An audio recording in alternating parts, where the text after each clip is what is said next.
இப்போது புதிய அறிமுகம் ஆச்சி ஹோட்டல் சாம்பார் மற்றும் ஆச்சி இடிச்ச சாம்பார் 50 கிராம் ரூபாய் 20 மட்டுமே.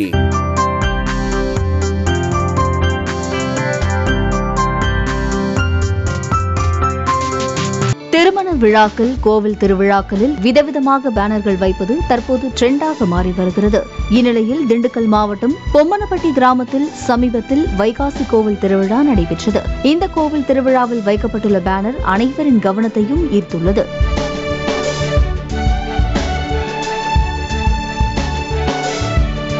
காளியம்மன், முத்தாலம்மன் என அம்மன் பெயர்களில் ஆதார் அட்டைகள் போல செய்து அதனை பேனராக வைத்துள்ளனர். அது மட்டுமில்லாமல் ஆதார் கார்டில் அம்மனுக்கு இன்ஸ்டாகிராம் ஐடியையும் இணைத்துள்ளனர். பிறந்த தேதியில் 400 வருடங்கள், 500 வருடங்கள் என்றும் குறிப்பிட்டுள்ளனர்.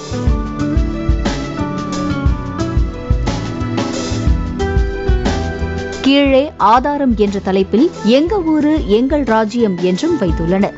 இந்த பேனர் சமூக வலைதளங்களில் வைரலாக பரவி வருகிறது. எப்படியெல்லாம் யோசிக்கிறாங்க என நெட்டிசன்கள் கருத்து தெரிவித்து வருகின்றனர். இப்போது புதிய அறிமுகம் ஆச்சி ஹோட்டல் சாம்பார் மற்றும் ஆச்சி இடிச்ச சாம்பார் 50 கிராம் ரூபாய் 20 மட்டுமே.